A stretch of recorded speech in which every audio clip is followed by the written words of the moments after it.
तो दोस्तों कैसे हो सब। आई होप सब बढ़िया होंगे। दोस्तों कई बार हमारी ज़िंदगी में ये आत्माएं प्रेत नेगेटिव एंटिटीज़ कुछ ऐसी गलतियों या कुछ ऐसी चीज़ों के साथ एंटर हो जाते हैं ना, जिसका शायद हम कभी अंदाज़ा तक नहीं लगा सकते। एक ऐसी ही मिस्टेक या फिर एक ऐसा ही हादसा हमारे एक दोस्त अखिल के साथ हुआ था। जब उसके इस छोटी सी गलती की वजह से ना उसके साथ कुछ ऐसा भयानक हो गया जो उसे और उसके परिवार वाले शायद कभी ज़िंदगी में नहीं भुला सकते। So let's begin the story. दोस्त अखिल बताते कि आज से 1.5 साल पहले की बात है, जब उसकी लाइफ नॉर्मली चल रही थी। 10th क्लास का टाइम चल रहा था, करीब अगस्त का महीना रहा होगा, रक्षाबंधन पार हो गया था। सब कुछ नॉर्मली चल रहा था कि उस टाइम पे अचानक से क्या होता है ना कि एक दिन वो स्कूल से आया और उसे पता चलता है कि उसके जो बड़े पापा के लड़के थे ना, जिनका नाम रोहित था, जो कि उन्हें रोहित भैया कह के बुलाता था, तो उनकी अचानक से एक रोड एक्सीडेंट में मौत हो गई है। उसके बाद उनकी डेथ का फ्यूनरल था, काफ़ी लोग आए, सब चीज़ ऐसे ही चली। करते करते धीरे आखिरकार मतलब 15-20 दिन महीना भर होने लगा था। तो बात ये थी ना कि जो मतलब उनके बड़े पापा जो थे, रोहित भैया के पापा, ये उनके घर से कुछ खास दूर नहीं रहते थे, दूसरे मोहल्ले में ही रहते थे जहाँ पे अखिल लोग रहते थे। तो कभी ना कभी वो उनके यहाँ चले जाया करते थे। तो ऐसे एक दिन उनके यहाँ गए हुए थे, तो उनकी जो दीदी थी ना, रोहित भैया की बड़ी दीदी, वो रोहित भैया की कुछ चीज़ें ऐसे देख रही थी। तो यार रोहित भैया की अगर लाइफ बताऊँ ना, तो वो बहुत ही मतलब अच्छी लाइफ अटेंड कर रहे थे, क्योंकि उनके पापा जो है मतलब यानी कि अखिल के बड़े पापा, वो किसी सरकारी स्कूल में जॉब करते हैं, टीचर है। तो उनकी सैलरी अच्छी खासी है, तो उन्हें मतलब हर चीज़ प्रोवाइड करवाते थे जो कि उन्हें चाहिए होती थी रोहित भैया को, चाहे वो फ़ोन हो, टैबलेट हो, बाइक हो, हर एक चीज़ से मतलब उनके पास था, ठीक है। तो ऐसे ही मतलब वो कुछ चीज़ें उनकी चेक कर रही थी, उनकी दीदी मतलब देख रही थी। तो वहीं पे उनका एक टैबलेट था, मतलब उनके पास 2 फ़ोन और एक टैबलेट थे, बड़े साइज़ का टैबलेट था। तो ये जो अखिल था ना, इसके पास मतलब एक 3G फ़ोन हुआ करता था उस टाइम पे। इनके पास कोई बड़ा फ़ोन नहीं था उस टाइम पे, मतलब 4G टाइप का। तो इनके पास 3G फ़ोन था।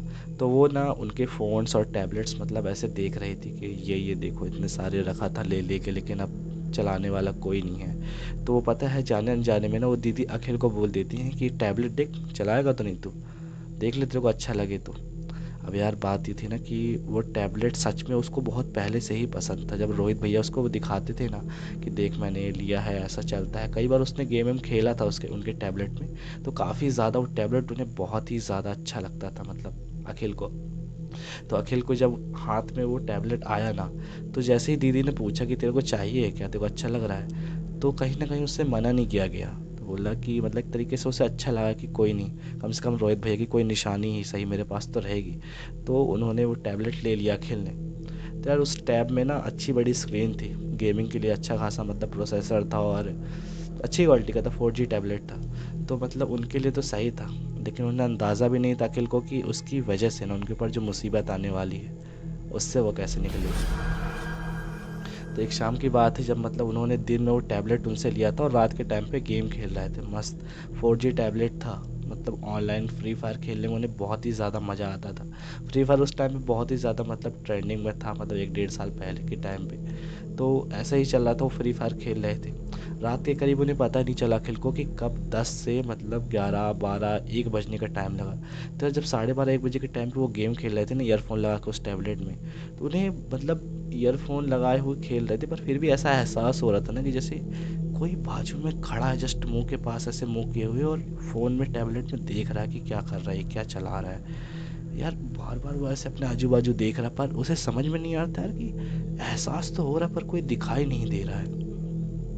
वो रात उसकी ऐसी क्रीपी तरीके से जा रही थी ना कि उसे समझ में नहीं आ रहा था कि यार उसके साथ हो क्या रहा, मतलब कोई महसूस तो हो रहा था पर कोई दिखाई नहीं दे रहा था। और उसके बाद से ना, मच्छर था, 1 सेकंड, उसके बाद से ना उसे मतलब कुछ भी याद नहीं था कि उसके साथ क्या हुआ, क्योंकि उसके बाद जो हुआ उसके घर वालों को पता था। उसके दूसरे दिन से ना उसका नेचर बहुत ही ज़्यादा बदलना स्टार्ट हो गया। वो किसी से भी बात करना बंद कर दिया, बस अपना खूब खाता था, मतलब खाने पीने में भरपूर ध्यान देता था। खूब मतलब टाइम टाइम से खा रहा है, 2-2 बार खा रहा है, जितना ज़्यादा उससे हो सक रहा है। कभी मन चल रहा है तो खुद ही पोहा वोहा तला रहा है जैसे तैसे करके, ठीक है। हालांकि वो इतना ज़िद्दी था ना कि जब तक मम्मी उसको बना के नहीं देती थी, वो कभी पोहा हुआ तक नहीं तलाता था। बट वो एकदम से बनाना वनाना खुद से स्टार्ट कर दिया, खूब खाने पीने पे ध्यान दे रहा था, किसी से कुछ बातचीत नहीं करना, बस दिन भर अपना फ़ोन उन चलाना, ठीक है। धीरे धीरे करके ये सब चीज़ें चली। एक दिन का टाइम था, एक दिन उसके घर वालों ने मतलब नोटिस नहीं किया कि यार छोड़ो हटाओ कोई बड़ी बात नहीं है, और उसके घर वाले एक चीज़ नोटिस करते थे कि वो रात रात में ना छत में जाता था और वहाँ पर पूरी रात फ़ोन चलाता था। वो कई कई रात तो वो नीचे आता ही नहीं था। उसको मम्मी डांटती थी, चिल्लाती थी, पर उसको कोई फ़र्क ही नहीं पड़ता था, जैसे वो मानो पत्थर बन जाता था। उसके बाद से धीरे धीरे ऐसी चीज़ें चलती गई। एक दिन 2 दिन हुआ, उसके घर वाले स्टार्टिंग में तो इग्नोर कर रहे थे कि मतलब कुछ भी काम बोलते थे तो बिल्कुल पत्थर बन जाता था, बिल्कुल जैसे कोई भी ताना मार रहा है, कुछ बोल रहा है, उससे कोई फ़र्क ही नहीं पड़ता था। वो अपने में ही बिल्कुल लगा रहता था, गेम खेलने में, खाने पीने में, बिल्कुल घर वालों की तरफ ध्यान नहीं। तब क्या हो रहा था ना कि धीरे धीरे जैसे ही दिन बीत रहे थे ना, वो पूरी पूरी रात उस टैबलेट पर मतलब बिताता था, गेम वेम खेलता था, फ्री फायर खेलता था। और उसकी आंखों के नीचे ऐसे डार्क सर्कल्स आ गए थे ना कि उसका चेहरा भी बहुत भयानक सा होता जा रहा था। जब 3 दिन 4 दिन होने लगे, अब वो नहीं सो रहा था। अब उसे घर वालों को भी समझ में आता है कि सोने के लिए नीचे आता ही नहीं है, रात रात भर ऊपर रहता है और गेम खेलता रहता है। तो कई बार उसकी मम्मी ने नोटिस भी किया था कि वो रात रात को ना छत पे गेम खेलता था और सिगरेट पीता था, जबकि उसने कभी भी सिगरेट को हाथ तक नहीं लगाया था। और सिगरेट ऐसे पीते कौन थे पता है? वही रोहित भैया जिनकी डेथ हो चुकी थी। तो यार इसके बाद से उनके घर वालों को थोड़ा थोड़ा डाउट हो रहा था। एक दिन उसके पापा ने गुस्से में आके उसे बहुत ज़्यादा कुछ काम था, इसकी वजह से उसे बहुत फोर्स किया कि काम करके ये वाला सुन नहीं रहा है तू, जब से तेरे को बोल रहा हूँ मैं। अरे यार मच्छर अच्छर तो और कैमरे के सामने आते हैं। ठीक है, तो उसके पापा जो थे बहुत ही ज़्यादा उसे फोर्स करते हैं कि काम नहीं सुन रहा है तो सुनेगा कैसे नहीं, उसे बहुत ही ज़्यादा डांटते हैं और आखिरकार गुस्से में आके 3 4 थप्पड़ भी जड़ देते हैं। फिर भी उसे रत्ती भर फर्क नहीं पड़ रहा था। वो किसी से कुछ बात नहीं करता, और कोई कुछ बोलता ना तो उसे घूरता रहता ऐसे करके, बिल्कुल ऐसे कड़ी आंख कड़ा के उन्हें घूरता रहता, जिससे घर वालों को भी उसके लिए ना डर बनना स्टार्ट हो गया कि यार इससे हुआ क्या है यार। अजीब अजीब सी हरकतें करता है, जैसे पूरे टाइम गुस्से में रहा आता है और अकेले रहा आता है, पता नहीं क्या करता रहता है। तो जब ये सब चीज़ें बहुत ज़्यादा बढ़ गई ना, 5 दिन 6 दिन हो गया वो बिल्कुल नहीं सो रहा था, तो कहीं ना कहीं घर वालों को समझ में आ गया था कि अब दिक्कत होना स्टार्ट हो रही है, इसे मतलब कुछ ना कुछ तो हुआ है। ये वो मतलब अखिल नहीं है जो पहले था, इसके अंदर कोई और ही आ चुका। उसके नेचर से समझ में आता था कि ये पहले जैसा नहीं रहा है। तो उनके पहचान के मतलब एक गांव के जो चाचा जी थे, मतलब बहुत ही ज़्यादा झाड़ फूक और ये सब चीज़ों में एक्सपर्ट थे वो, उन्हें पूरे गांव वाले मानते थे। तो उनके पापा उन्हें कॉल लगाते, बोलते चाचा जी हमारे यहाँ ऐसी ऐसी दिक्कत हो गई है, पता नहीं है अखिल को क्या क्या हो रहा है, वो बहुत बदल सा गया है, उसका नेचर चेंज हो गया है, बहुत डरे हुए हैं घर वाले, वो रात रात को सो नहीं रहा है। तो चाचा जी बोलते ठीक है तुम चिंता मत करो, मेरे को 1 दिन का टाइम दो, मैं तुम्हारे यहाँ आता हूँ। आखिरकार दूसरे दिन वो चाचा जी उनके घर पर आए और उसे बैठाया, उसके सर पे हाथ फेरा और कुछ मंत्र पढ़ना स्टार्ट करे।